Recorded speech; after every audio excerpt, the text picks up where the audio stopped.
Kind of a trade Andy this game, but okay. And Gotham viewers are so boring sometimes, I'm gonna be honest. Gotta show some endgame technique. I gotta show some endgame technique, finally. Hello everybody. Welcome to today's Blitz video. Oh, am I gonna get a Jababa? What's going on here? Okay, we'll play just principled. Technically this is a Jababa. We're gonna play a6. Trade off the dark sword bishop. Queen's actually very solid on this square due to a6, which I kind of like. I guess we bring out this way. We maybe play f5 immediately. c5, apologies. c5 looks good. Put my knight behind the pawn. Very, very principled chess here. I don't know any theory here. Just playing very basic ideas. I don't see why I shouldn't trade here, so I will. Simple as that. Do I want to trade here? Probably. And then I just go here. This seems very good for me. Yep. This is with tempo. May as well. Don't really understand that move. I can trade here. I can play rook c8. Probably this move next. Seems legit. Let's go for it. Kind of a trade Andy this game, but okay.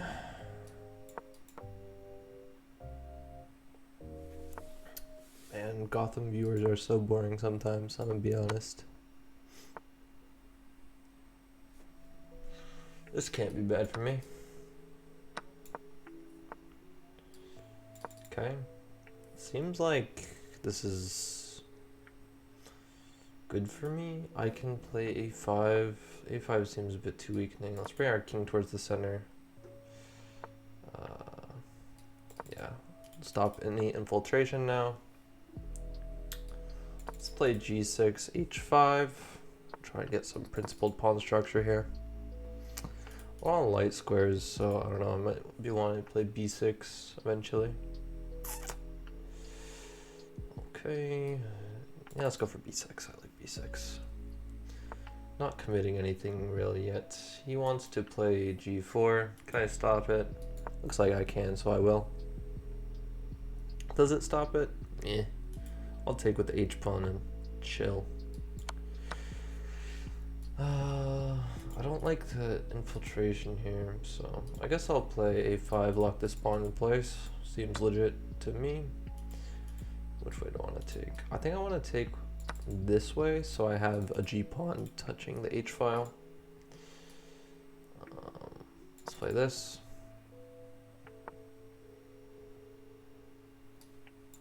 Swing over here. Give a check this way now. And that seems like a very, very bad square. What if I just push now?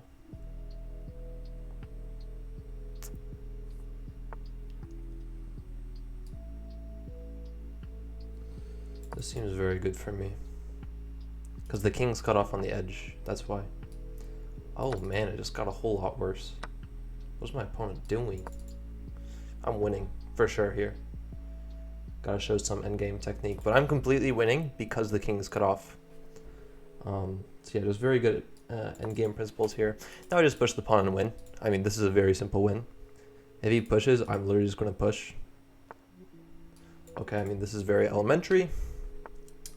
Nothing really to calculate here. Very, very routine here. He's probably gonna resign, yep. Very nice. Get a nice win. Finally, I gotta show some endgame technique, finally. Usually I'm terrible at endgames, but that was, I think, very nice by me. Very principled. Okay, let's start analyzing before the game starts off. So yeah, recently I've been transitioning to d4, d5. I think it's more principled and more my style rather than the King Zenit and Grunfeld. I don't know, the lack of space in the hyper-modern openings really isn't great for me, but the accelerated dragon is different, since it's not quite the same as like hyper-modern, since it still follows like a pretty basic Sicilian ideas. But regarding the regular super modern openings or hyper modern openings, I don't really like the style. Also, I just want to say I played exceedingly well this game. I played like a Grandmaster again. All right, so yeah, d4, d5. This can transpose, like this can transpose d4, d5, and then this order instead. This is exactly what happened. We just played it in a different way. So now, like, go back to the actual, it's the exact same position. So yeah, knight f3. I thought maybe we were going to go to Jobava London, which is what I play as white, but it didn't quite happen like that. But this technically here is the Jobava London. It's just not as good as the line, in my opinion, because I literally already have an advantage, because you didn't go for the very basic idea of the Jobava here, and it's too late now, because I already have this pawn here, and I just played one of the most challenging lines, and I just play a6.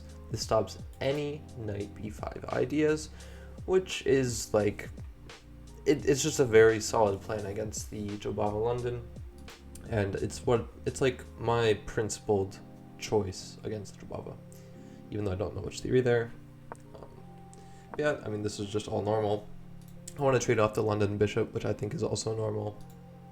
Computer doesn't like it that much since it thinks bishop d3 equalizes, but okay, he takes, and I take with the queen, because, and of course, like, taking with the pawn probably fits the position more, but the reason I took with the queen here is because I played a6, and my queen essentially can't be touched here, because there's no knight b5, and also the knight can't go to e4, pretty obviously, because I have pawn on d5, and there's no dark squared bishop, and I'm on the dark square, so nothing can really touch me. So I feel like my queen is actually very solid here. It's not getting in the way of everything. It's more in the center.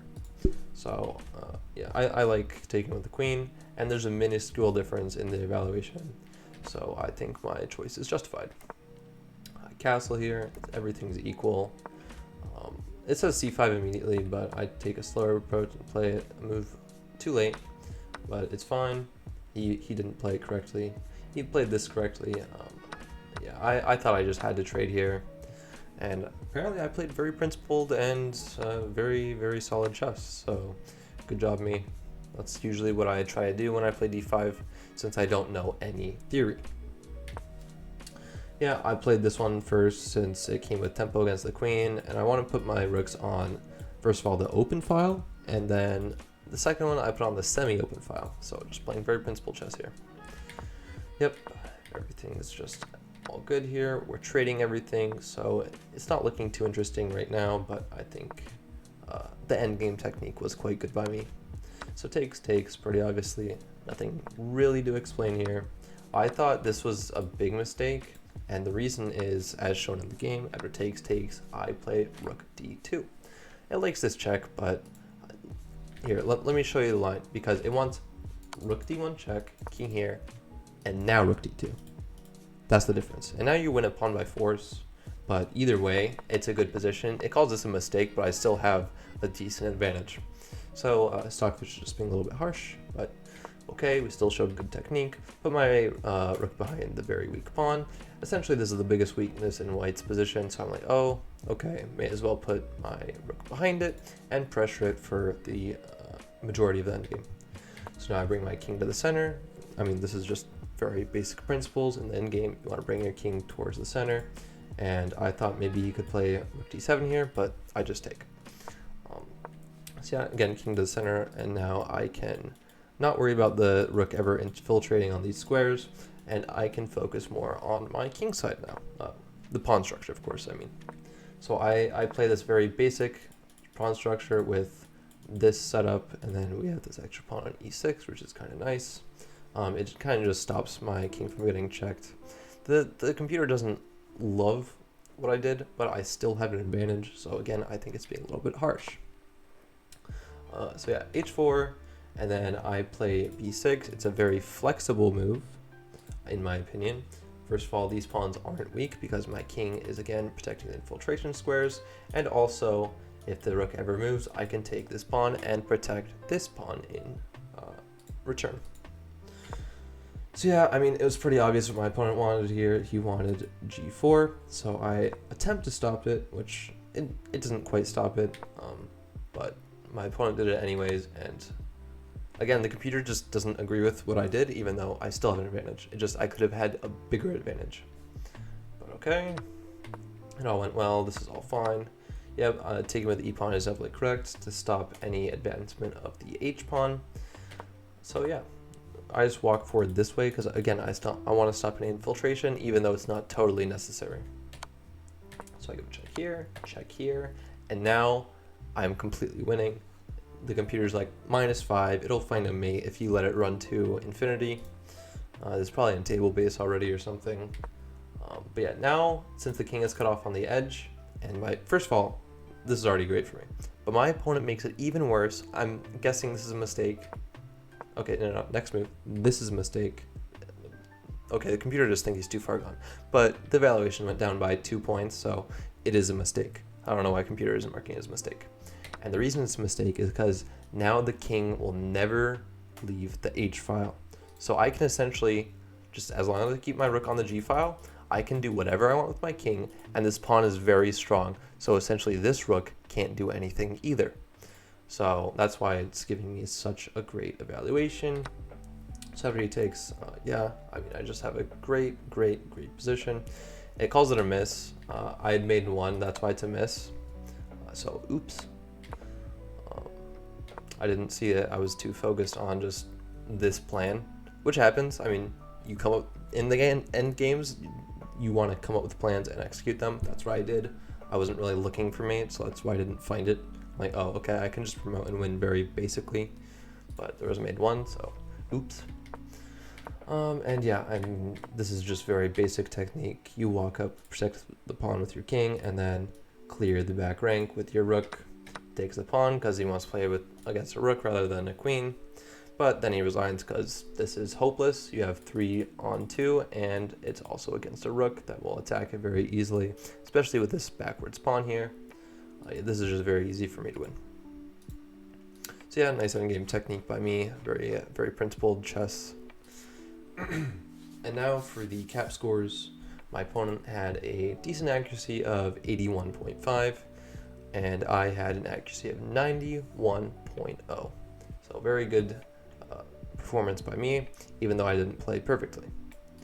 And my opponent's estimated rating, which actually is pretty good, 1950. That's 200 points above his actual rating, which is like a pretty generous estimation by the computer here. And then I had an estimated rating of 2300. So again, I'm playing like master level. I'm very proud of how I've been playing on recording recently. And I've also just been playing better recently in general, even though before this I kind of tilted a little bit and lost a little bit of rating again, but it happens. I'm playing better in general, and that's all that matters. But yeah, that does it for today's video. Don't forget to like and subscribe, and I'll see you tomorrow.